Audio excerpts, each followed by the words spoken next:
Hello दोस्तों, SJ कहानी सागर में आपका स्वागत है। आज की हमारी कहानी है सच्चाई का आईना। प्रिया उठो, 7 बज गए। राहुल ने बिस्तर पर लेटे लेटे ही प्रिया को हाथ मारते हुए जगाया। 7 बज गए। हे भगवान, आज फिर लेट। मैं जल्दी क्यों नहीं उठ पाती? आपसे कहा था ना मैंने कि सुबह जल्दी उठा देना। प्रिया ने अपने पति की तरफ देखते हुए कहा, लेकिन वह तो उसे जगाकर कब का फिर से सो गया था।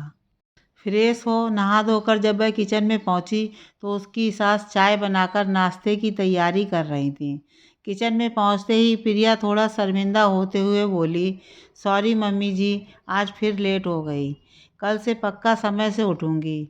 मैंने तो अलार्म लगाया था, पता नहीं कैसे नहीं बजा। तुझे किसने कहा इतनी जल्दी उठने के लिए? और फिर आज तो वैसे भी संडे है, सब आराम से उठेंगे, तो जल्दी उठकर करना क्या था? चल, अब उठ गई है तो पहले चाय पीने में अपनी सासू माँ का साथ दे। शांता जी ने अपनी बहू के हाथ में चाय का कप पकड़ाते हुए कहा, वह क्या है मम्मी जी, शादी के समय मेरी मम्मी और दादी ने कहा था कि ससुराल में बहुओं का ज़्यादा देर तक नहीं सोना सही नहीं है। उसकी इस आदत से ससुराल वालों को लगेगा कि उसके मायके वालों ने इसे कुछ सिखाया नहीं। प्रिया मासूमियत से बोली, तुम्हें जल्दी उठना अच्छा लगता है क्या? अपने मायके में कितने बजे उठती थी तुम? मम्मी जी, स्कूल कॉलेज के समय तो 7 बजे तक उठ जाती थी, लेकिन संडे को मजाल है कि कोई मुझे 10 बजे से पहले उठा दे। प्रिया मुस्कुराते हुए बोली, बस तो बहू, यहाँ पर भी यही नियम बना लो। संडे को जल्दी उठने की कोई ज़रूरत नहीं है। बाकी दिन क्योंकि सभी ऑफिस जाते हैं तो थोड़ा जल्दी उठना ही पड़ेगा, लेकिन घबराओ मत, मैं हूँ ना। बस बहू, इतना ही कहूँगी। अब ये तुम्हारा घर है, जहाँ कर्तव्य के साथ साथ तुम्हारे कुछ अधिकार भी हैं। इस बात को हमेशा याद रखना। और सबसे बड़ी बात, अगर मन में कोई भी शंका हो तो जिस तरह अपनी मम्मी से अपने मन की बात कहती थी, वैसे ही मुझे बताना। मन में रखने से रिश्ते उलझ जाते हैं और मैं नहीं चाहती गलत फहमी के कारण रिश्ते बिगड़ें। मम्मी, आप कितनी अच्छी हो, लग नहीं रहा कि मैं ससुराल में हूँ, वरना तो ससुराल के नाम पर हौवा सा बनाकर रखा है, लेकिन यहाँ तो मैंने ऐसा कुछ नहीं देखा। प्रिया हंसती हुई अपनी सासू माँ के गले में बाहें डालते हुए बोली, क्या बात है भाई, सास बहू में बड़ा प्यार उमड़ रहा है। तुम्हें क्यों जलन हो रही है बेटा जी? वैसे तो नालायक, तू ये बता, खुद तो तू संडे को इतनी देर तक सोता है, फिर बहू को इतनी जल्दी क्यों जगाया? अरे यार मम्मी, मैं तो आपका लाडला बेटा हूँ ना, और ये ठहरी घर की बहू। बहू को जल्दी उठना ही चाहिए। अच्छा, कहाँ लिखा है कि बहू को जल्दी उठना चाहिए और बेटों को देर तक सोना चाहिए? दादी माँ की किताब में। बचपन से उनके मुंह से यही सुनता आ रहा हूँ, तो मुझे पूरा बहू पुराण याद हो चुका है। बहू को तेज नहीं हंसना, सबके बाद खाना खाना, ज़्यादा ठूस कर नहीं खाना, और जवाब तो देना ही नहीं। राहुल अपनी आंखों को गोल गोल घुमाते हुए बोला, दादी माँ के लाडले पोते, उनके बनाए दकियानूसी नियम मेरी बहू पर तो बिल्कुल भी नहीं चलेंगे, समझे क्या? मम्मी जी, दादी ने ये सारे नियम आप पर अपनाए थे क्या? प्रिया हैरानी से अपनी सास की तरफ देखते हुए बोली, छोड़ बहू, क्या पुरानी बातों को कुरेदना। अच्छा सुनो, आज शाम को तेरी ताई जी ने पूरे परिवार को खाने पर बुलाया है, थोड़ा ढंग से तैयार हो जाना, वरना अपनी दादी से आशीर्वाद की जगह भर भर कर नियम कायदे सुनने को मिलेंगे। शांता जी मुस्कुराते हुए बोली, जी मम्मी जी। शांता जी दो देवरानी जिठानी। कुछ सालों तक दोनों देवरानी जिठानी के परिवार इकट्ठा रहा, लेकिन बच्चों के बड़े होने पर दोनों ही परिवार समय रहते आपसी सहमति से अलग हो गए। शांता जी की सासू माँ एक रोबदार महिला थी। उन्होंने हमेशा अपनी दोनों बहुओं पर अपना रौब बनाकर रखा, और सबसे ज़्यादा शांता जी पर, क्योंकि उनकी मायके की आर्थिक स्थिति जेठानी के मायके और यहाँ से बहुत कमतर थी। शांता जी की सासू माँ अपनी बड़ी बहू यानी कि उनकी जेठानी के साथ ही रहती थी, क्योंकि शांता जी के पति की आर्थिक स्थिति भी उतनी अच्छी ना थी जितना कि उनकी सासू माँ को शुरू से खाने पीने की आदत थी। उन्हें लगता था कि अगर वह उनके साथ रहेंगी तो शायद इतने ऐशो आराम उन्हें ना मिलें। और वैसे भी शुरू से ही उनका मन अपनी बड़ी बहू में ज़्यादा था। जब कभी भी मिलना जुलना होता, इस उम्र में भी उनकी सास उन्हें ताने देने से चूकती ना थी। शाम को जब शांता जी अपने पूरे परिवार के साथ अपनी जेठानी के यहाँ गईं, तो जेठानी व उनकी सासू माँ बहू के लाए तोहफे देखकर थोड़ा खुश होते हुए बोलीं, चल शांता, ये तूने अच्छा किया कि बहू खाते पीते घर की लाई, जो कम से कम रिश्तेदारी में तेरी इज्जत रख लेगी। मेरी तरह शर्मिंदा ना होना पड़ेगा तुझे। दादी जी, ये तोहफे तो सासू माँ की तरफ से ही हैं। मेरी शादी में तो इन्होंने दान दहेज लेने से मना ही कर दिया था। अब आप सबकी साड़ियाँ और ज़रूरी सामान भी पापा ने ज़बरदस्ती ही दिया है। सुनकर दादी के साथ साथ शांति जी की जेठानी का भी मुंह बन गया। प्रिया किचन में जाकर ताई जी की बहू के साथ खाना बनाने में मदद करने लगी।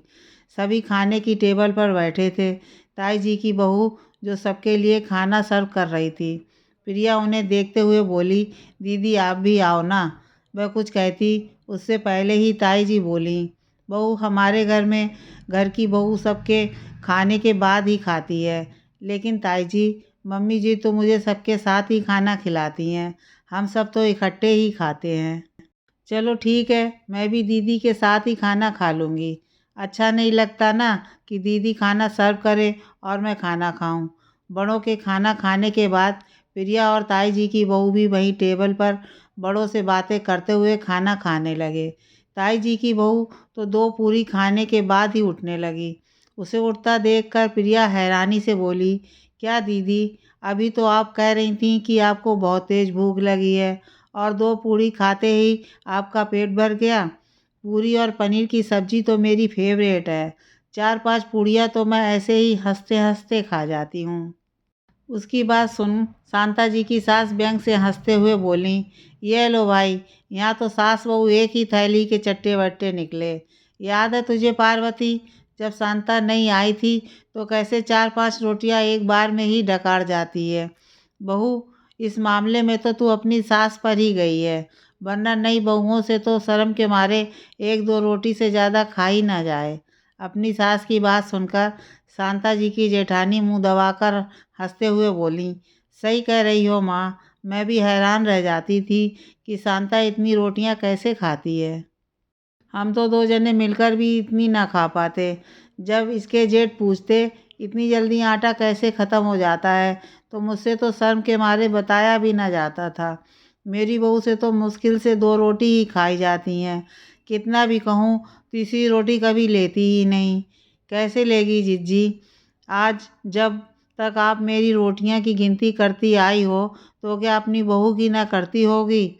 हाँ जिज्जी, मैं 4-5 रोटियां खाती थी।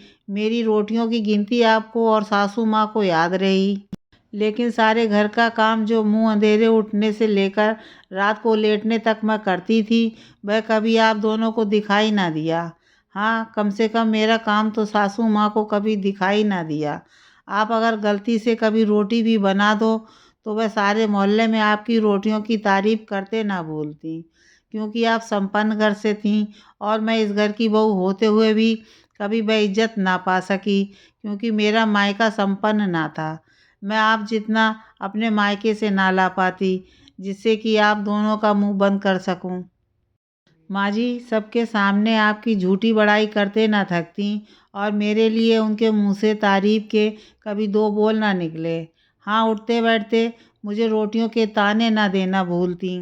मेरी रोटियों की गिनती तो घर के हर सदस्य के साथ साथ पूरे मोहल्ले भर को बताती कि मैं पूरे परिवार का राशन अकेले खाती हूँ, लेकिन कभी उन्हें ये नहीं बताया कि मैं पूरे घर का काम भी अकेले ही करती हूँ।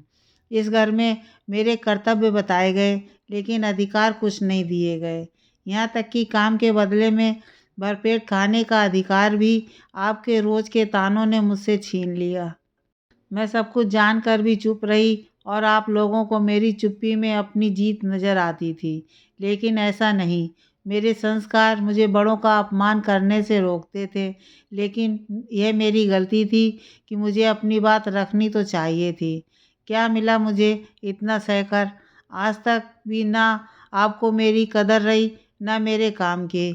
बस माँ जी, आपके और जीजी के साथ रहते हुए मैंने एक बात सीखी, किसी को दबाकर चुप तो कराया जा सकता है, लेकिन अपने लिए उसके दिल में इज्जत नहीं कमाई जा सकती। शीला जी ने शांत किंतु सशक्त आवाज़ में आज अपने मन की बात कह ही दी। बिल्कुल मम्मी जी, आप जैसी सास हो तो बहुएं खुद आगे बढ़कर उनकी इज्जत करती हैं। दादी जी और ताई जी, मेरी सास ना मेरी रोटियों की गिनती करती, ना मुझे घर में सबसे अलग समझती हैं।